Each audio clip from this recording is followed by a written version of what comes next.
Good morning, student. Welcome you all to this physics class. So yesterday we have done the laws of vector addition, that is the triangle law of vector addition and the parallelogram law of vector addition. Our today's topic is the polygon law of vector addition and the subtraction of vectors. Before starting this topic, let us discuss today's learning objective. Our today's learning objective are, after completion of this topic, you will be able to explain the various examples based on the laws of vector addition related to the real life situation and apply your knowledge to solve the numerical problem based on the subtraction of vector. Before starting the topic of the polygon law of vector addition, let us discuss the various examples from the daily life which are related to the vector addition, that is the triangle law of vector addition and polygon law of vector addition. Let's see. So here is the example which are based on the laws of vector addition. Can you tell me which law is applying here? A boy is using an arrow and bow, and which law is applying here? Can you explain me? Yes, this is the law of vector addition. How it can be explained on the basis of law of vector addition? See, this is the arrow and bow problem. This is the sling and this is the sling. The two forces acting on the arrow and which are starting from the same point, this, and this is the resultant of two forces. When the two forces is acting on the same point and the diagonal is represented by the resultant, when these two forces are acting, for every action there is equal and opposite reaction. So due to this, this arrow move forward direction. This is based on the law of parallelogram of vector addition. Similarly, this is the problem. In this problem, we have to find the unknown weight which is hanging from this point. These are the two forces. So one force, this is the another force which is also based on law of parallelogram. This is the initial point and the resultant is given by this, and this weight is diagonally opposite. ये बिल्कुल इसके opposite है. So in this way, this weight is given to us, this weight is given to us. We have to find the unknown weight using law of parallelogram of vector addition. This apparatus is known as the Gravy-Sand apparatus. Now the next is, you can see this motion of this bird, the flying bird. This is the flying bird.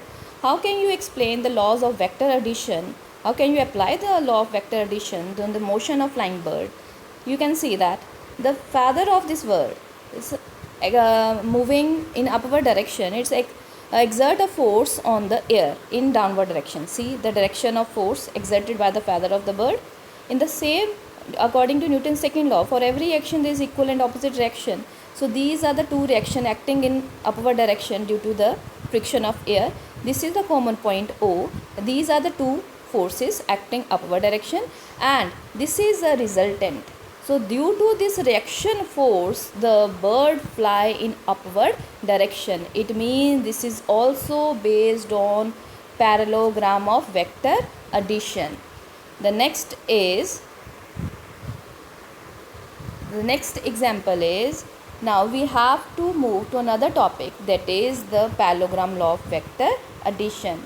According to this law, if number of vectors acting on a point, acting on a particle at a time are represented in magnitude and direction by the various sides of open polygon taken in same order. Order means tail, head, tail, head.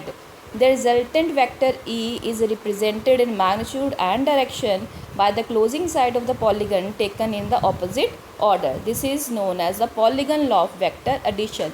The polygon law of vector addition is applied to that situation where we want to add more than two vectors. So how we can add the more than two vector? See from the diagram. Here this is vector A, this is vector B, this is vector C, and this is D, and this is E vector. Now we have to find the vector R. How can we find the vector R? So according to polygon law of vector addition, the resultant vector R is equals to the sum of all the vectors. So resultant vector is given by OE, that is R, which is equals to OA plus OB plus OC and so on. Means R vector is equals to A vector plus B vector plus C vector plus D vector plus E vector. Means more than 2 vectors अगर आपने add करने हैं तो we have to use the polygon law of vector addition.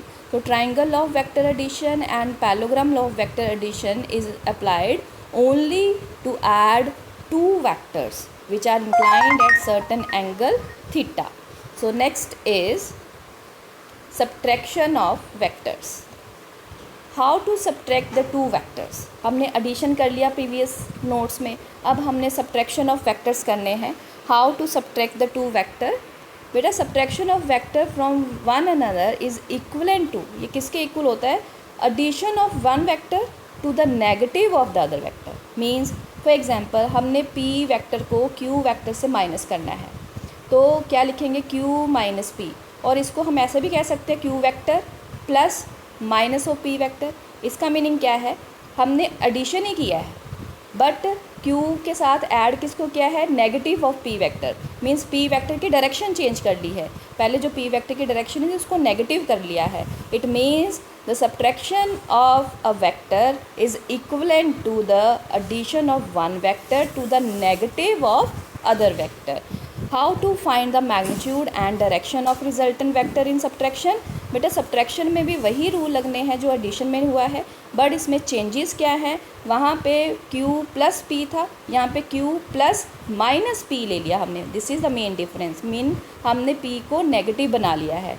So what is the magnitude of resultant? Then magnitude of resultant is उसकी speed P V की speed plus P Q square plus 2 P V P V Q cos 180 minus theta, जैसे हमने उसमें किया था A square plus B square plus 2ab cos theta. यहाँ पे theta की जगह 180 माइनस थीटा आना है। मीन्स फार्मूला जो हमारे पास बनेगा, वो जो फार्मूला है वो हमारे पास आएगा A square plus B square minus 2ab cos theta.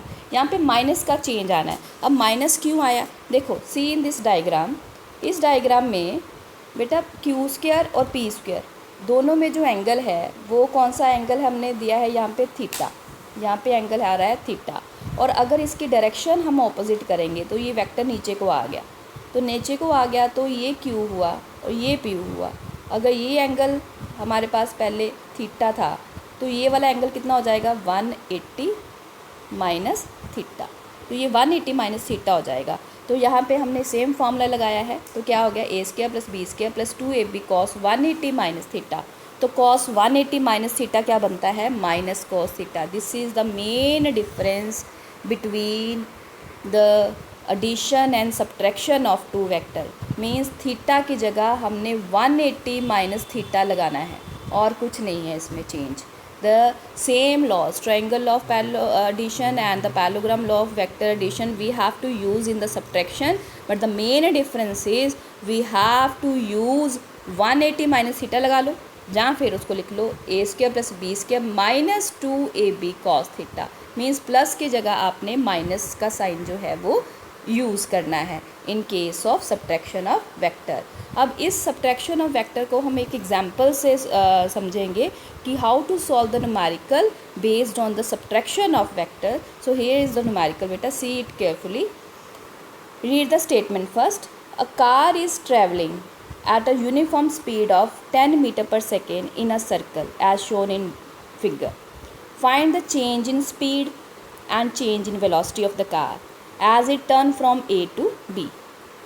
अब जो कार है वो A से B में जा रही है, जैसे A to B में उसने टर्न ली है, तो उसकी कहता है find the change in speed. Speed is a scalar quantity, speed direction पे डिपेंड नहीं करती है, but velocity is a vector quantity, depend upon the direction. See from the diagram, तो since the speed is a scalar quantity then change in speed is zero, क्योंकि यहाँ पे भी speed zero है, यहाँ पे भी स्पीड 10 है, यहाँ पे भी 10 है, यहाँ पे भी 10 है। तो change speed final minus initial, final कितनी है 10, इनिशियल भी कितनी है 10, तो 10 माइनस 10 ज़ीरो, तो change in speed is zero. Clear? Now we have to find the change in velocity. So change in velocity is given by the velocity at B minus velocity at A. This is the subtraction of vectors. तो subtraction of vector हम क्या करते हैं, VB plus minus of VA। अब इसको solve कैसे करना है हमने, इसको सॉल्व करने के लिए बेटा देखो सी द दिस। अब जो वी ए है हमारे पास, वी ए की जो डायरेक्शन, जो वी बी है, वी बी की डायरेक्शन नीचे की तरफ है, ये देखो, सी फ्रॉम द डायग्राम ऑल्सो। और वी ए की जो डायरेक्शन है वो है इस तरफ, सी। तो V B minus V A दोनों को। अब मैंने वी ए की डायरेक्शन को चेंज करना है क्योंकि मैंने ऐड करना है, तो ये आ गया वी सेम, वी ए को ऑपोजिट डायरेक्शन में लेके जाएंगे तो ये आ गया। तो मैंने किया V B plus of minus V A, ये मैंने यूज़ कर लिया है। तो ये यहाँ पे हम क्या लगाएंगे, triangle of vector addition. Triangle of vector addition क्या कहता है हमारे पास, ट्राइंगल ऑफ वेक्टर एडिशन, ये एक वेक्टर है, this is the one vector, ये दूसरा वेक्टर है, this is the second vector. The two vector represent the two sides of the triangle taken in order, this देखो, tail head, tail head, then the resultant is given by the joining side of the triangle taken in opposite order. So delta v we have to find. So what is a delta v? Then delta v, that is the resultant, और resultant का formula हमने पढ़ा हुआ है, a square plus b square.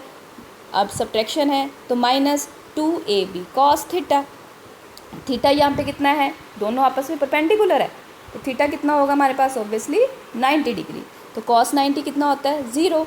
तो हमारे पास आ गया सिर्फ a का स्क्वायर मीन्स 10 का स्क्वायर 100 प्लस 10 का स्क्वायर 100, 100 प्लस 100 200, तो अंडर रूट ऑफ 200, तो 200 का हम लेंगे आंसर क्या आएगा हमारे पास, that is this, that is the 14.2 metre पर